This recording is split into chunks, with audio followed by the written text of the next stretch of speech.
World Skills Шымкент 2025 қалалық кәсіби шеберлік чемпионаты өз мәресіне жетті. Жұмысшы мамандықтарының мәртебесін арттыруды көздеген додада 239 дарынды жас 42 құзыреттілік бойынша бақ сынап үздіктері анықталды. Чемпионаттың аймақтық кезеңде жеңіске жеткен қатысушылар енді республикалық кезеңде бақ сынасады. Осы чемпионатта, қалалық чемпионатта орын алған біздің қатысушыларымыз республикалық конкурсқа жолдама алады. Республикалық конкурста ол кезде қаланың намысын қорғайтын болады.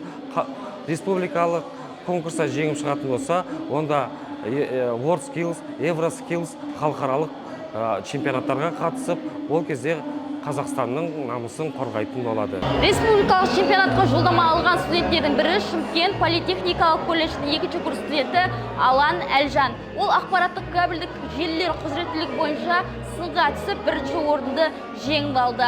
Аланның айтуынша, байқау барысында қатысушылар 3 түрлі модуль бойынша тапсырмалар орындаған. Айта кетерлігі, ол былтырда осы чемпионатқа қатысып, жүлделі 2-ші орынды иеленген. Биылғы жеңісінен кейін енді республикалық кезеңде де үздік нәтиже көрсетуге ниетті. Бізде 3 модуль болды. Бірінші модуль оптикалық схеманы жинастыру, екіншісі мыс және үшіншісі сварка на время, пайка на время. Негізі қиын болғаны жоқ.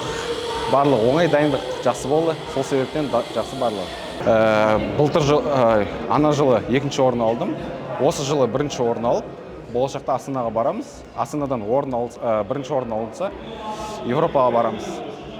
Айта кетейік, биылғы чемпионат 13-ші және 16-ші мамыр аралығында қаладағы ең үздік опер колледждің базасында өткізілді. Ал өткен жылы Шымкент қаласының құрамасы республикалық кезеңде 2 алтын, 2 күміс және 1 қола медаль жеңіп алып, үздік өңірлердің қатарына көрінген болатын. Мерей Сәрсенбек, Ерлан Бексейіт, Уақыт телеарнасы.